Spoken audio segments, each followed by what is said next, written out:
Hello, welcome to this class. Today we're going to be talking about cultural appropriation and is it always wrong? The key here for this PowerPoint or this presentation is, looking at where the line in the sand actually is. So let's talk about how it's defined. And this is a relatively new phrase. The Oxford Dictionary only entered it into the lexicon in the last few years.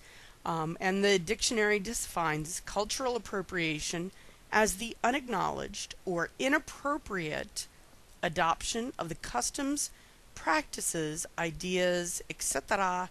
of one people or society by members of another and typically more dominant people or society. So that's a lot of words, lots of syllables. So we're going to put it more simply. It's when someone wears a hairstyle or clothing from a culture that has been historically discriminated against by the dominant society.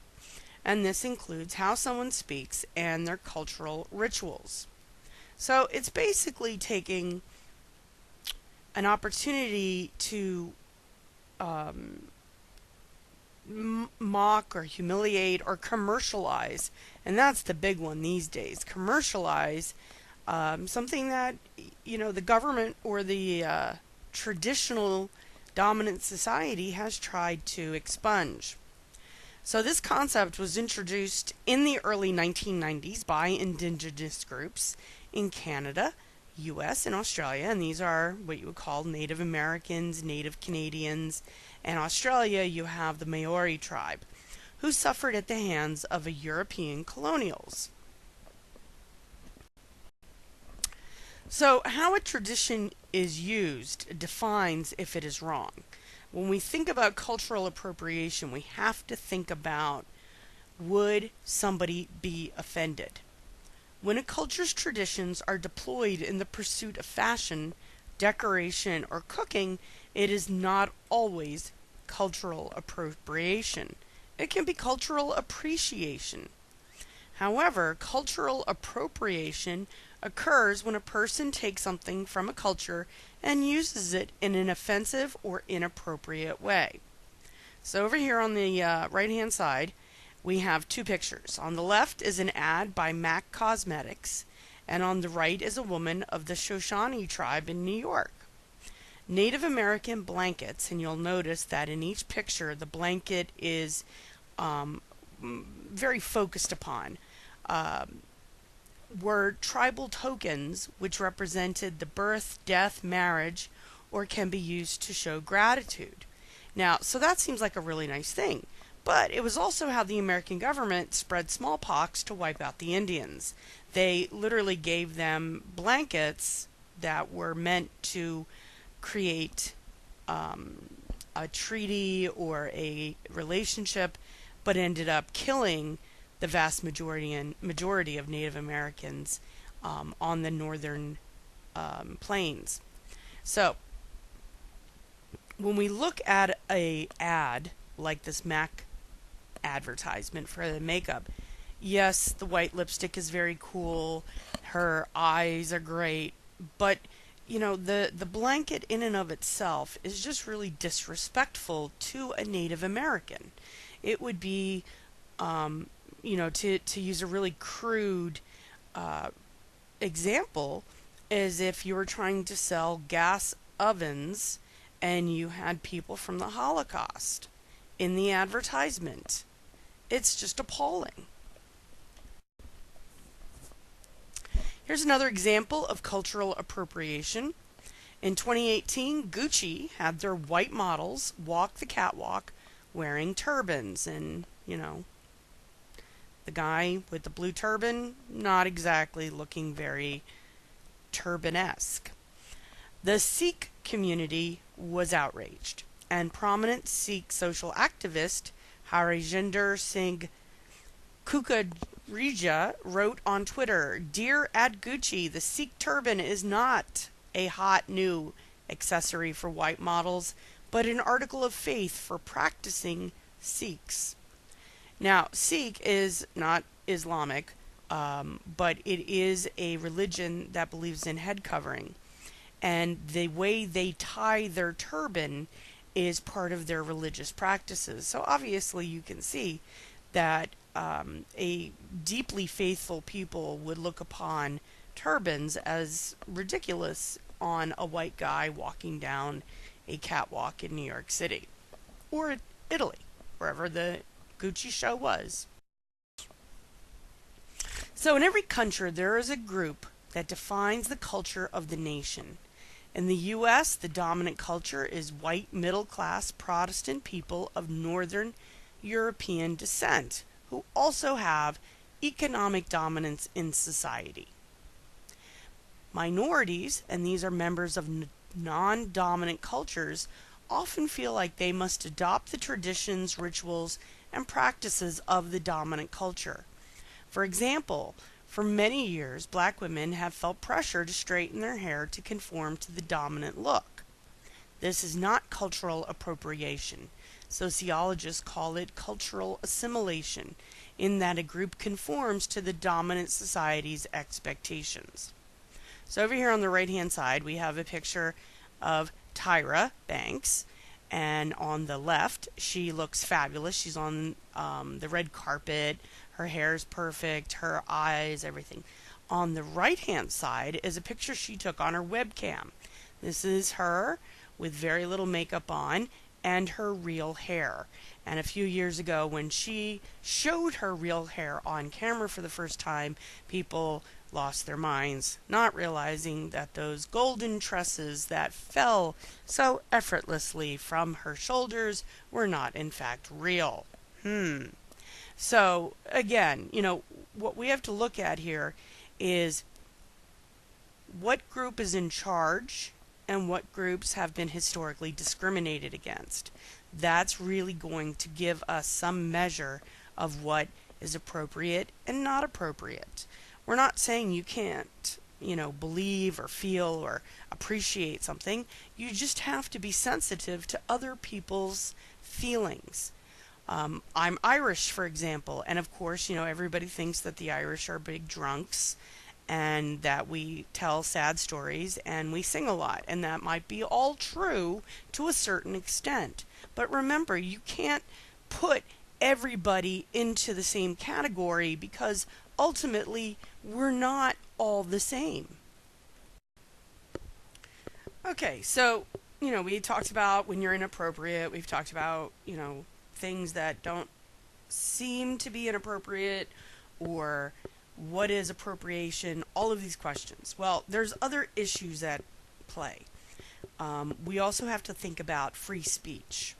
In the United States, we have free speech, which means that there are groups that are allowed to go picket at children's funerals, claiming that children are dying of cancer because God hates immigrants, or God hates gay people, or God hates Jews. So, and that's the Westboro Baptist Church, in case you were wondering about that group.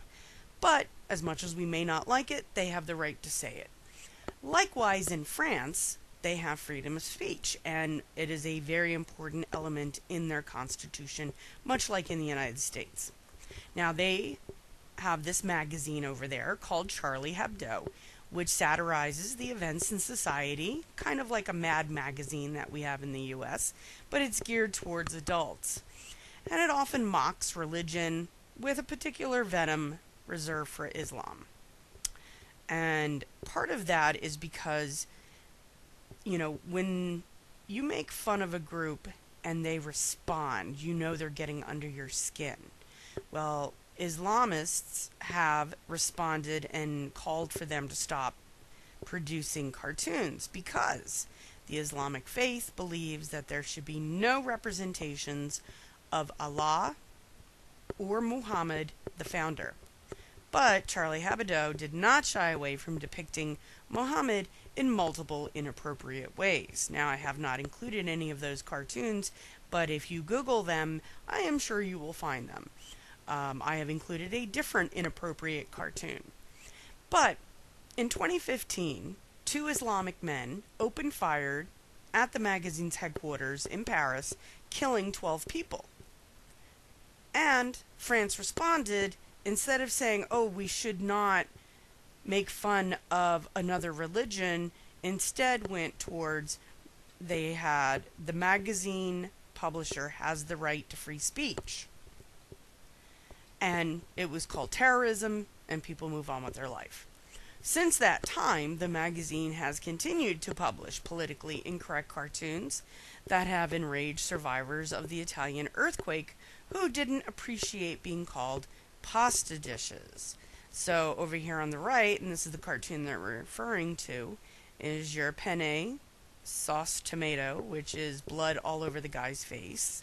Penne gratinée, which is, this is somebody covered in white dust, so, white cheese.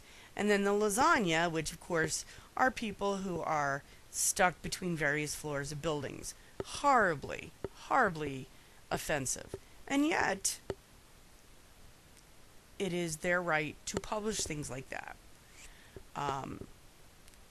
Charlie Hebdo has also gone after the families of Russian plane crash victims, the Jews, and Christians. And the magazine responds that they see their work as gallows humor. And again, if you're personally not affected by it, you might find it funny in the same way that we find, when somebody falls into a water fountain because they weren't paying attention funny. It's just gallows humor. And yet, we have to always be aware that what we say has consequences. So, is there a way to determine if something is objectively offensive? When we're offended, it's a feeling, so is it always subjective? The real question is whether or not someone is being reasonable based on the norms of society. For example, in the US, people love Chinese food which real Chinese people, by the way, would not recognize. And we order it on a regular basis. Would a Chinese person be offended by the love of sweet and sour chicken? Probably not. But a Chinese chef may be offended by how the food is translated. From a reasonable perspective, a Chinese person may be appalled, but not offended by the food American people call Chinese. So, again, many, many years ago, you can go to a country and they would have what's known as a pizza. And it looks like nothing you would see in this country, but over in another country, that's how they make their pizza. Same concept with a hoagie or a cheesesteak. For those of us from the Philadelphia area, we know what a cheesesteak looks like and what it's supposed to taste like. You go down somewhere in the South, they're going to put a piece of ribeye on a roll and call it a steak sandwich. We do not see that. It is appalling to us. Are we offended? No. Are we appalled? Yes. There's a difference. So let's talk about some really offensive things. Now, over here on the left, this is dancer and actress Julianne Hough, who not only wore blackface, which we've already discussed how bad that is, but proceeded to put her hair in Bantu knots for a Halloween costume to play a, mentally ill character from a TV show. And that is Crazy Eyes from Orange is the New Black. Which, again, great character, probably not the best idea to go with blackface and Bantu knots. There on the right, we have Katy Perry dressed as a geisha girl for a performance, and she earned huge backlash from the Japanese community. Originally, geisha girls were entertainers and were held in very high regard. But when the U.S. occupied Japan after World War II, geisha became a term for sex worker. And so, the U.S. muddied the definition, and then for her to appropriate the image into a performance to make money could be a little offensive. Then there's also the racism aspect. Okay, so over here on the left we have Justin Bieber. And when he debuted his dreads, his white boy dreads, he was deemed hot by his fans. Twitter users, however, schooled him on the Hindu, Rastafarian, and black resistance roots that the style represents.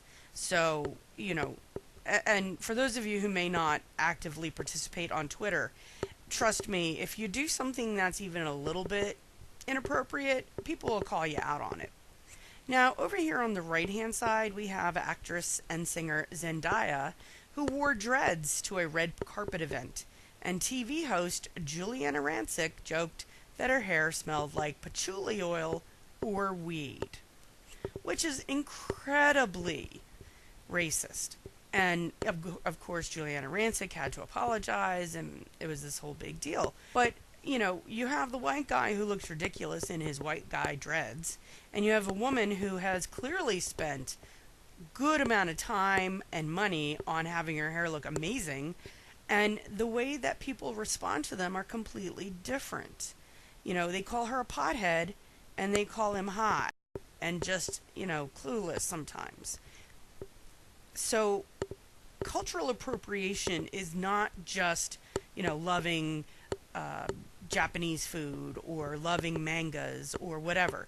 Rather, it is oftentimes hiding a deeper problem of racism underneath. So, this is an example of what I'm saying. Cultural appropriation, or racism. Some people think that cultural appropriation is no big deal and people should lighten up. In other words, stop being so PC. Live and let live. Unfortunately, the aforementioned historical discrimination and violence against these populations have forever altered their cultures. To ignore that fact is, one could argue, racist in and of itself. For example, Megyn Kelly was the host of a news show on NBC. In 2018, she defended a person's Halloween costume, which included blackface. Blackface is when a white person darkens their skin with makeup to portray someone of another race, and it originally began as an entertainment tradition meant to perpetuate racist stereotypes.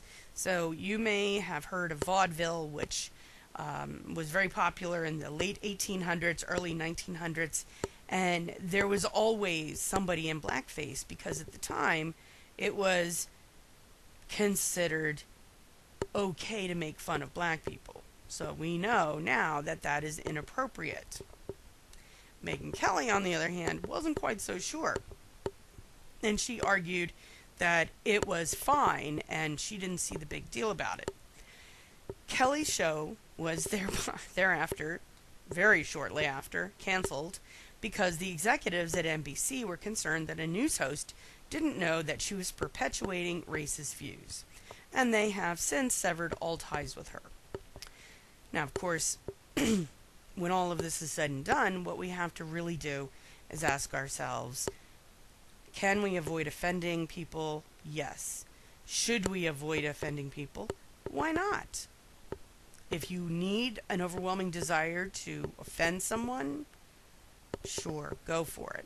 But overall, at least in your professional world, you should always be mindful of how your words matter and how your perspective on acceptance and empathy matters. So that's it for today. Have a lovely day and enjoy this glorious weather, even if it's raining.